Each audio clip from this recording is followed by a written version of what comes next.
Jeffrey Reddick n'a que 15 ans lorsque Les Griffes de la Nuit de Wes Craven débarquent au cinéma. L'adolescent, originaire du Kentucky, se montre tellement impressionné par les aventures de Freddy Krueger qu'il décide de rédiger un traitement de 10 pages pour une préquelle et qu'il n'hésite pas à envoyer son script à New Line Cinema dans le but de le faire produire. Malheureusement pour lui, le studio n'acceptant pas de scénario non sollicité, le texte lui est renvoyé sans être lu. Seulement, le jeune Jeffrey est du genre un peu têtu. Loin de se décourager, il contacte directement le fondateur du studio Robert Shaye pour lui demander de lire son traitement, ce que fait Shaye, oui, avant de lui répondre par écrit. Cette anecdote a priori anodine est pourtant le point de départ d'une relation épistolaire qu'entretiendront Jeffrey Reddick et le patron de New Line durant des années, laquelle finira par aboutir à la production de l'une des sagas les plus divertissantes du cinéma d'horreur. Bonjour à tous et bienvenue dans la Maison Close. Aujourd'hui, faites gaffe aux prises électriques et à vos instruments de cuisine car nous allons parler d'un sacré bon film. La mort n'en a pas fini avec vous. À la fin des années 90, Reddick est dans l'expectative. En effet, il approche de la trentaine et cela fait bientôt 11 ans qu'il végète dans les couloirs de New Line Cinema. En effet, la firme lui a offert un stage à son entrée à l'Académie d'art dramatique de New York, lequel a fini par se transformer en job à temps plein. Mais Reddick continue à caresser le rêve de devenir scénariste, c'est bien qu'il se cherche un agent pour s'occuper de sa future carrière. Pour ce faire, il a besoin d'écrire un scénario qui lui serve de porte d'entrée dans le monde de la télévision, et son choix se porte logiquement sur la série phare du moment, The X-Files, après qu'il ait lu une étonnante histoire. Une femme s'apprêtait à rentrer de vacances lorsque sa mère l'a appelée. « Ne prends pas l'avion demain, j'ai un très mauvais pressentiment. » La femme a alors décidé d'écouter sa mère et a obtempéré et a changé le jour de son vol. Mais l'avion dans lequel elle devait se trouver s'est crashé. Reddick s'est alors dit « Wow, trop flippant. Et si cette femme était censée mourir lors du crash ?» S'appuyant sur cette idée, Reddick rédige un scénario pour une aventure de Mulder et Scully et trouve un agent. Mais au lieu de soumettre le scénario à Chris Carter, le créateur de X-Files, il suit la suggestion d'un collègue de New Line et l'étoffe pour en tirer un long métrage. New Line Cinema achète alors le traitement de Reddick et l'engage pour rédiger la première mouture de ce script qui a la particularité de présenter la mort comme une force invisible consciente. Une fois le script peaufiné, New Line le soumet à une liste de réalisateurs potentiels dont 2 habitués de X-Files qui aimeraient bien se faire les dents sur un format plus long. Dans un coin du ring, nous avons Glenn Morgan qui dirigera par la suite les remakes de Willard et de Black Christmas, mais qui restera seulement scénariste sur Destination Finale, et dans l'autre nous avons celui qui passera finalement derrière la caméra, le dénommé James Wong. Aujourd'hui, le nom de Wong est surtout associé à l'une des plus cataclysmiques adaptations de manga de tous les temps, puisque c'est lui qui a commis l'improbable Dragon Ball Evolution.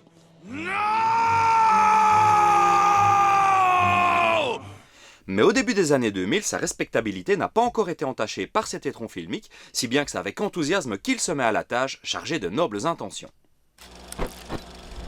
Je crois qu'à un moment ou à un autre, nous avons tous fait l'expérience d'un sentiment de préscience. Nous avons une intuition, un sentiment, et cette intuition se révèle vraie. Avec Destination Finale, nous voulons faire pour les avions et le transport aérien ce que les Dents de la Mer ont fait pour les requins et la natation. C'est-à-dire engendrer plusieurs générations de traumatisés. Si ça, c'est pas un beau but dans la vie. Respect James. L'intention de Wong et Morgan est d'éviter les clichés d'un slasher classique avec un tueur qui donnerait corps à la faucheuse, et ils décident donc de faire de l'entièreté du décor une menace pour leur héros. Les objets et les événements du quotidien prennent dès lors une allure inquiétante et il s'agit moins de savoir si les personnages vont mourir que de se demander comment ils vont mourir et comment ils peuvent retarder leur mort.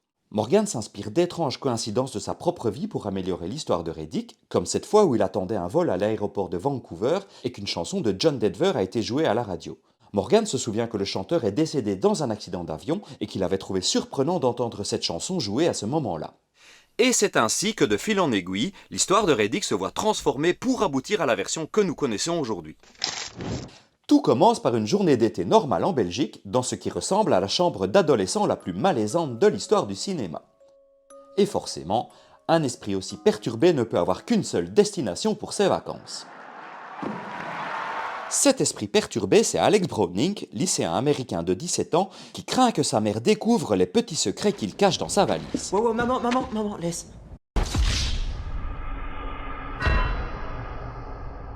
Non, en réalité, il a juste peur de l'avion et se montre superstitieux vis-à-vis du ticket encore accroché à sa valise.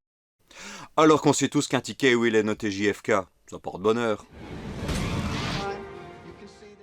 Et du coup, son papa en profite pour nous faire un petit peu d'exposition. Alors, 17 ans, dans la nature, un voyage entre amis à Paris, 10 jours. Amuse-toi bien, Alex. Tu as toute la vie devant toi. Non, fiston, tu ne vas pas du tout mourir très prochainement. Et ta maman et moi, on va être très tristes. Oui. On va de nouveau avoir une vie, mais on va être très tristes. Dans la foulée, le réalisateur nous propose alors un petit rappel de la chambre creepy d'Alex, des fois qu'on l'aurait oublié. Mec, c'était il y a moins d'une minute. On s'en souvient. Puis une jolie transition nous amène à l'aéroport où Alex et ses camarades de classe doivent embarquer pour leur voyage à Paris. C'est l'occasion pour nous de découvrir la bande de blaireaux avec qui nous allons passer 1h30 de notre vie. Puis d'enchaîner sur une scène qui est clairement un hommage à Y a-t-il un pilote dans l'avion. Pour l'insecte moon. Oh, pour Jésus-Christ. Oh. Bah, ça doit être américain, ce truc des religieux dans les aéroports. Si vous en savez plus, n'hésitez pas à me le dire en commentaire, parce que moi j'en sais rien. La visite de l'aéroport est également l'occasion d'en remettre une couche sur les angoisses d'Alex et de réaliser qu'il n'est visiblement pas le seul cerveau perturbé du groupe. Ok, vous savez quoi, on va faire plus simple. Vous n'avez qu'à vous dire qu'ils sont tous plus ou moins dégénérés à leur niveau. Un petit caca et hop, direction l'embarquement. Alex découvre alors avec horreur qu'il est tombé sur un vol Ryanair. Little à côté de toi. Mais malgré cette effroyable nouvelle, tout ce petit monde se montre bien trop enthousiaste à l'idée d'aller en France, raison pour laquelle Dieu se dit que ce serait une bonne idée de calmer leurs ardeurs. Attention, la scène qui suit pourrait donner des sueurs froides aux personnes qui flippent en avion, comme c'est le cas pour moi. Si vous avez prévu des vacances dans peu de temps, je vous conseille de passer à ce timecode. Merci.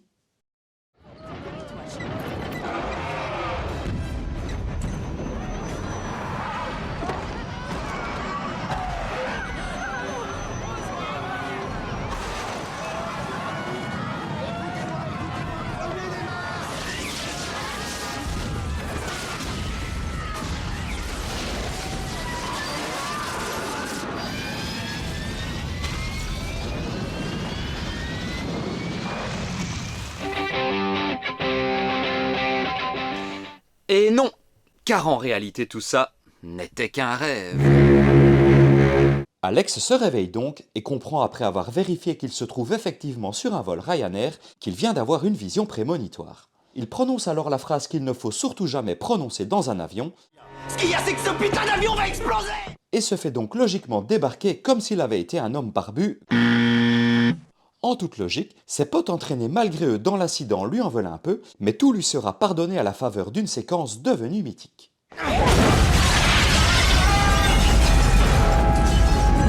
Et petit aparté pour vous dire à quel point j'ai toujours trouvé ce plan incroyable. Je me souviens que quand je l'ai vu au cinéma la première fois, j'ai été littéralement scotché sur mon siège car je ne l'avais pas du tout vu venir. Pour moi, c'est du génie d'avoir laissé l'explosion se dérouler en arrière-plan alors qu'on est focalisé sur le personnage à l'avant-plan car ça en démultiplie vraiment l'impact. Bien évidemment, une explosion d'avion en plein New York, ça chatouille un peu le FBI qui se demande si le groupe d'Alex n'a pas quelque chose à se reprocher.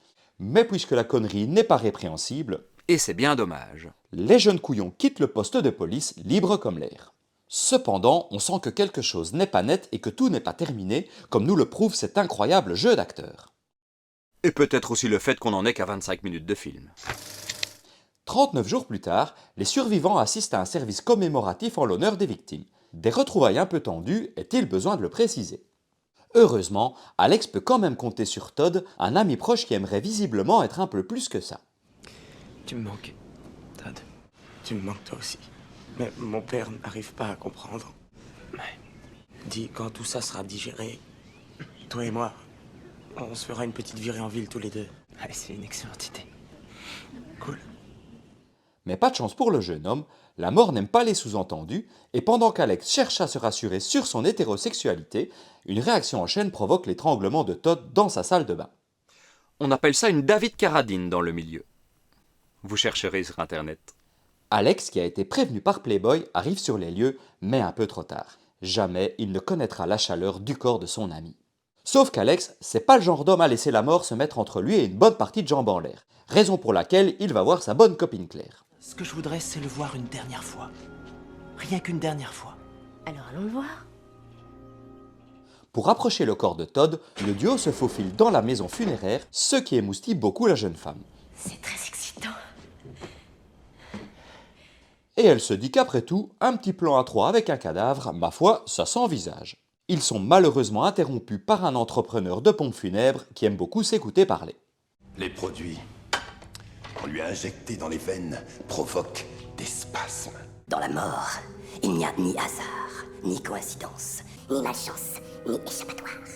Il faut rendre compte que nous sommes que des petites souris qui les chassent. L'homme leur explique en fait qu'ils ont déjoué la mort en sortant de l'avion, ce qui n'était pas prévu par la grande faucheuse, laquelle va maintenant s'appliquer à rectifier le tir en prenant la vie de tous ceux qui devaient mourir initialement. Le lendemain, dans un café, Alex et Claire discutent de ce que le croque-mort leur a dit, et bien que Claire affiche un scepticisme certain, Alex croit dur comme fer qu'ils peuvent réussir à tromper la mort en cherchant de nouveaux présages. Mais bon, Alex c'est pas Madame Irma, et il s'avère qu'il n'est pas très doué pour les prédictions, c'est comme ça, et c'est pas de chance pour ses potes. Mais tu peux tout aussi bien crever. Il est d'ailleurs tellement nul à ce petit jeu qu'il faut que ce soit le journal télévisé qui lui donne la solution, et il en déduit que Madame Newton est la prochaine sur la liste. Il se précipite alors chez elle pour la prévenir. Mais souvenez-vous qu'Alex est un gros nul. Du coup, sa prof le prend pour un pervers et appelle le FBI. Valérie Newton, je voudrais l'agent Shrek. Les deux flics trouvent Alex dans une position pas du tout suspecte et l'emmènent du coup pour l'interroger, pendant que Madame Newton vit sa meilleure vie de merguez au son de la mélodie Rocky High Mountain de John Lennon.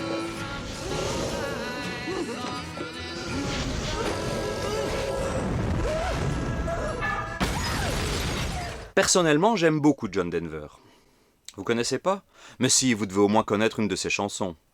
Take me home, country road, to the place. Le monde n'est pas prêt. Je tiens juste à signaler que la présence de John Denver dans le film est une référence à l'anecdote dont je parlais en début de vidéo.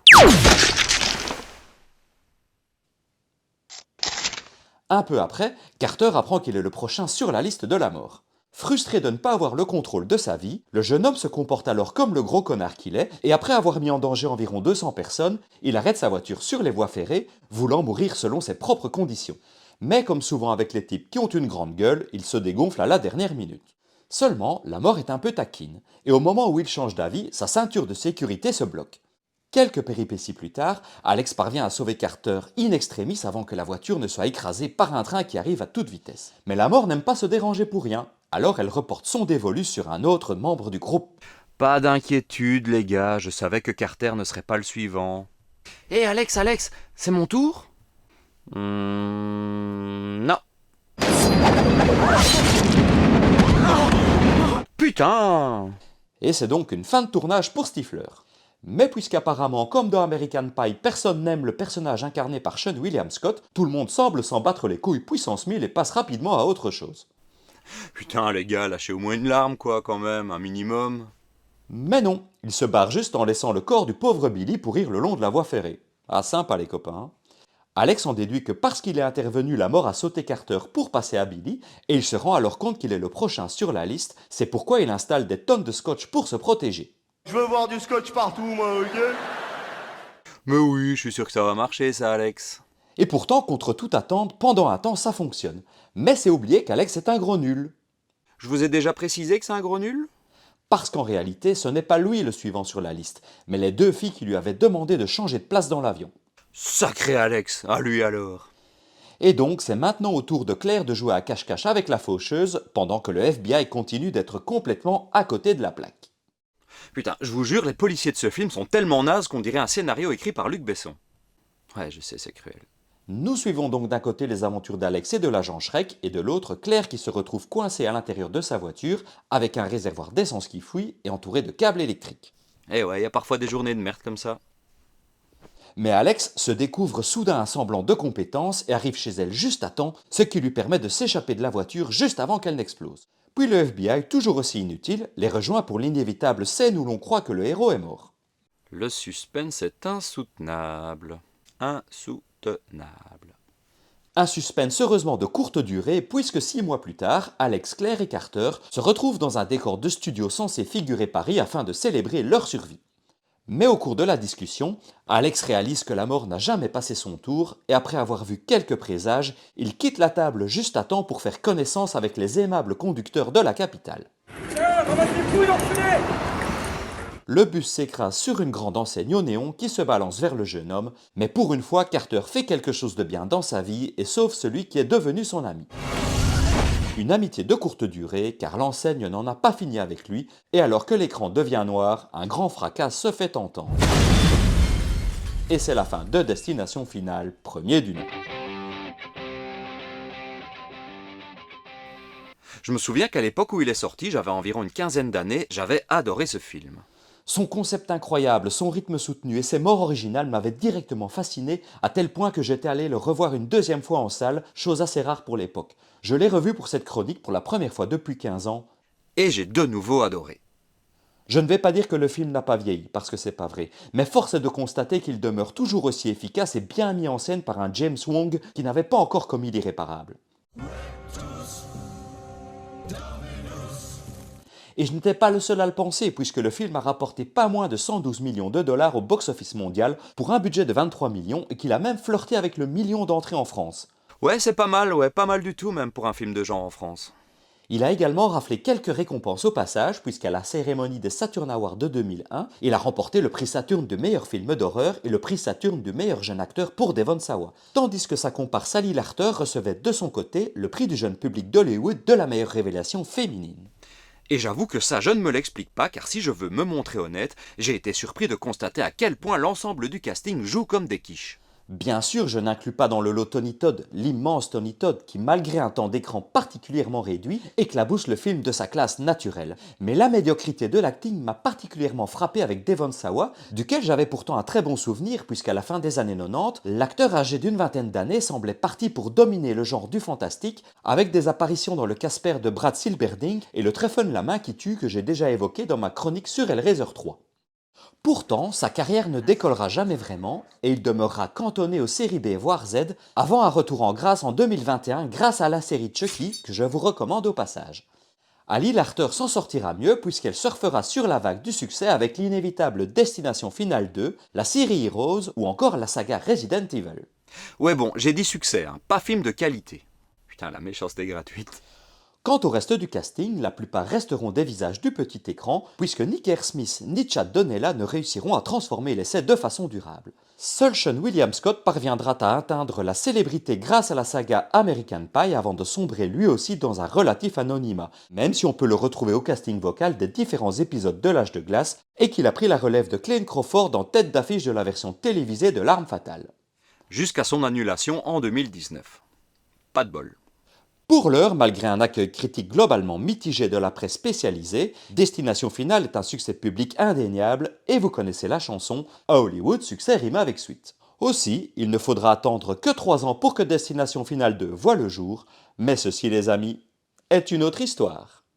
Et voilà les amis, cette vidéo est déjà terminée. J'espère qu'elle vous a fait marrer, que vous avez appris des choses. Si c'est le cas, vous connaissez la manœuvre. Pouce bleu, commentaire, abonnement, tout ça, ça fait toujours plaisir. Je vous remercie énormément pour vos messages, pour vos retours positifs qui me donnent vraiment envie de continuer ces petites vidéos. Alors je vous dis à bientôt pour une prochaine vidéo. Je ne sais pas encore si ce sera Destination Finale 2, Hellraiser 4 ou une autre vidéo. Donc à bientôt, merci pour tout et attention ça va couper!